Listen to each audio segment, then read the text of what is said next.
मैं मुंबई का रहने वाला हूँ। मैंने अपने शहर को जलते देखा है। तो वो जो आए थे जलाने, वो स्वीडन या इजिप्ट से तो नहीं आए थे। आज तक पीटीवी पे हिंदुस्तान का बड़े से बड़ा राइटर चला जाए, बड़े से बड़ा कलाकार पीटीवी पे नहीं बुलाया जाता। जो हुआ है पहलगाम, ये कुछ दिनों के बाद ये होता रहता है।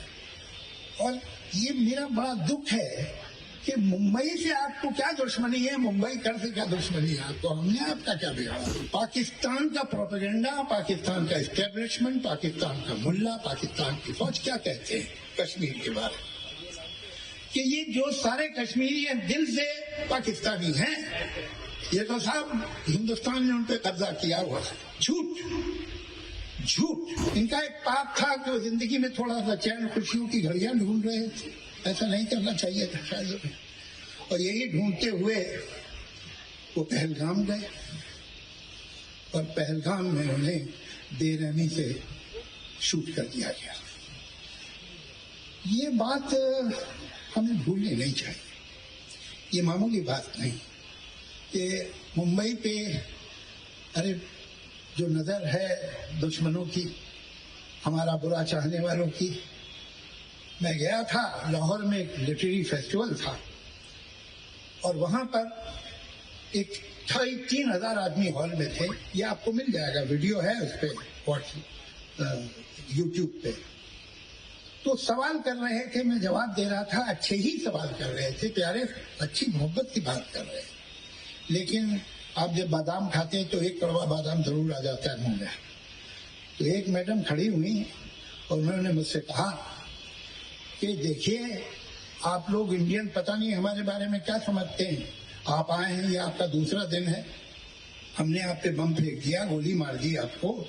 हम तो क्या देखिए आपसे बाहें खोल के मिल रहे हैं।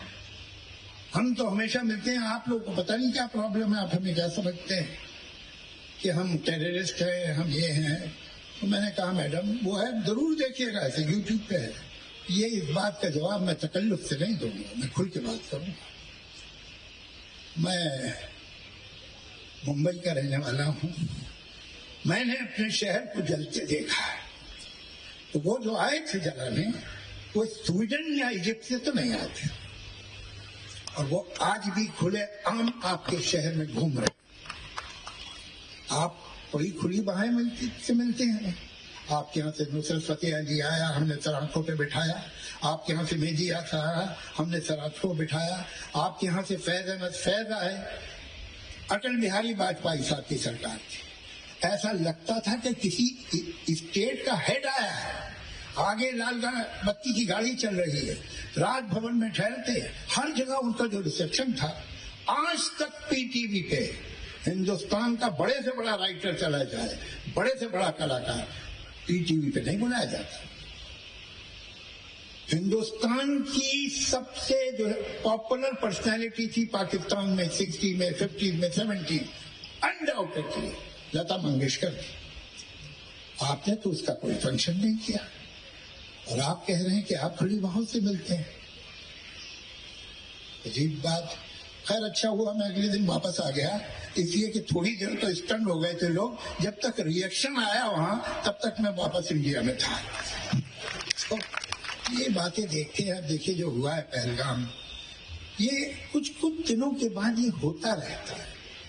और ये मेरा बड़ा दुख है कि मुंबई से आपको क्या दुश्मनी है, मुंबई कर से क्या दुश्मनी है आपको, हमने आपका क्या बिगाड़ा है। वैसे तो इस देश ने क्या बिगाड़ा आपका, सब बात तो ये है। हमने तो बड़ी कोशिश की, सबकी कोई सरकार हो, वो कांग्रेस हो, बीजेपी हो, कोई, उसने हमेशा कोशिश की है कि पड़ोसी से संबंध ठीक हो जाए। अटल जी गए थे, मैं भी था उस बस में, तो उस जगह गए थे जिसको कहते हैं निशाने पाकिस्तान, जो उन्होंने जहां अनाउंस किया था कि हम पाकिस्तान चाहिए, और अटल जी वहां गए and he gave his respect to that place. अब इससे ज्यादा क्या करते भाई। ये अलग बात है कि जब वो वापस आ गए तो अगले दिन उस जगह को धोया गया कि यहाँ अटल बिहारी वाजपेयी आया था। उसी के कुछ दिनों बाद हम तो दोस्ती के लिए गए थे ना, बहुत अच्छा बोले थे वहां। करगिल हुआ, करगिल इन्होंने नहीं किया था, इनकी फौज ने नहीं किया। हमने देखे हैं, वो पेपर देखे हैं, हमने वो डायरी देखी, मैं गया हूं करगिल, जहां डिटेल्ड है हर चीज की। ये इन्हीं की फौज थी, इनकी रेजिमेंट थी। ये 48 में भी जब आए थे तब भी ये नहीं आए थे, वो तो ट्राइबल घुस गए थे। और आज भी ये जो हुआ है, जो आदमी थे ये इनके नहीं थे, शायद जर्मनी से आए हों, क्या मालूम। ये वो लोग हैं। मैं आपको बताऊं करगिल का किस्सा क्यों मुझे मालूम है कि मैं 1 साल बाद वापस गया था। वो बटालिक हो, द्रास हो, हर जगह मैं रेजिमेंट के साथ 3-3, 4-4 दिन रहा और उसी के बाद मैंने लक्ष्य पिक्चर लिखी थी। तो मुझे उस वक्त के जो एडजुटेंट थे उन्होंने बताया कि हमने जो ये लोग यहाँ मर गए थे, तो आर्मी ने कहा ये तो हमारे आदमी ने, हम नहीं जानते कौन पाकिस्तानी आर्मी। तो इन्होंने मौलवी बुलाया फौज में और कहा कि प्रॉपर तरीके से जैसे एक मुसलमान को बेरी करते हैं वैसे करिए, पूरी इज्जत के साथ। और वो एल्बम उन चेहरों की लेके गए एडजुटेंट, जब मुलाकात हुई पाकिस्तानी एडजुटेंट से अक्रॉस नो मैन लैंड पे, तो उसने लेने से इनकार कर दिया। कहा कि भाई ये मैं ले लूंगा तो फिर मैं उन कर रहा हूँ कि हमारे आदमी थे, मैं नहीं लूंगा। मीटिंग खत्म हो गई। फिर वो अलग से आए एडजुटेंट साहब, उनका यार वो मुझे दे दो एल्बम, उस घर वालों को उनके खबर कर दूंगा। तुम जब अपने सिपाही को ही नहीं ऊन कर सकते हो भाई, तो तुम किसे ऊन करो? जो तुम्हारे लिए गलती से जान दे रहा है, तुम कहते हो ये हमारा नहीं, जब वो मर गया। तो ऐसे लोगों से क्या बात की जाए, आप ही बताइए। बड़ा दुख है। लेकिन जहां इतनी बातें की, मैं एक और बात बताऊं तो बहुत जरूरी है सबको सुनना। पाकिस्तान का प्रोपेगेंडा, पाकिस्तान का एस्टेब्लिशमेंट, पाकिस्तान का मुल्ला, पाकिस्तान की फौज क्या कहते हैं कश्मीर के बारे में? कि ये जो सारे कश्मीरी हैं दिल से पाकिस्तानी हैं। ये तो साहब हिंदुस्तान ने उन पर कब्जा किया हुआ है। झूठ झूठ। सच ये है कि 48 में जब इन्होंने हमला किया था तो 3 दिन तो लोकल कश्मीरियों ने उन्हें रोका था, हमारी फौज तो 3 दिन बाद पहुंची थी। सच तो ये है कि वो हिंदुस्तान के बिना रह ही नहीं सकते। आज जो हुआ है सबसे बड़ी तबाही तो उन पे आई है, उनका टूरिज्म खत्म हो गया कई वर्षों से, जो उनकी रोजी रोटी है। कश्मीरी हिंदुस्तानी है और वो दिल से, कुछ छोड़ दीजिए पागल सब जगह मिलते हैं। 90%, 95%, 99% कश्मीरी हिंदुस्तान का वफादार है। और वो लोग जो मसूरी में या किसी कश्मीरी स्टूडेंट को किसी यूनिवर्सिटी में मारते हैं, उनको मालूम होना चाहिए कि वो पाकिस्तान की फौज से अग्री कर रहे हैं। अगर इसको आप पाकिस्तानी समझ रहे हैं, जो मसूरी में नौकरी कर रहा है या साउथ के किसी यूनिवर्सिटी में पढ़ता है, तो यही तो कहता है पाकिस्तानी मुल्ला, यही तो कहता है पाकिस्तानी फौज और उसका प्रोपेगेंडा। आप उसे कंफर्म कर रहे हैं, उसे क्लब कर रहे हैं उनके साथ।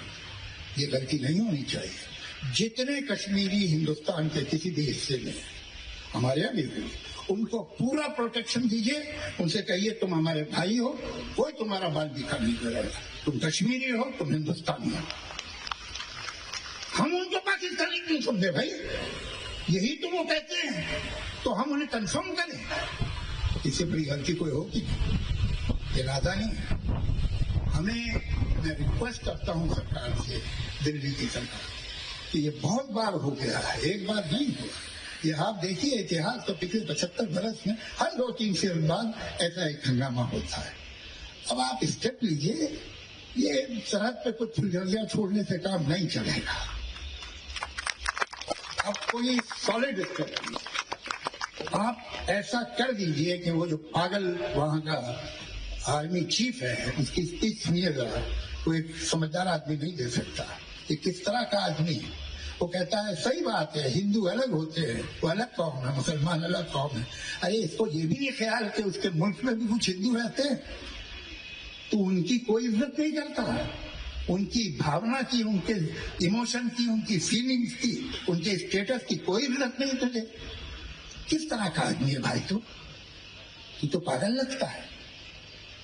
इन लोगों को ऐसा जवाब मिलना चाहिए, छोटी मोटी बात से समझने वाले नहीं है, कि इन्हें याद रहे अभी तक इन्हें याद नहीं हुआ है।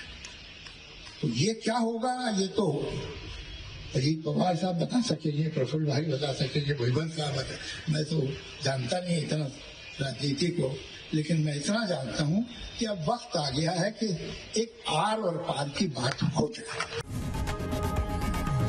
लोकशाही मराठी ऐका, पहा, जागरूक रहा।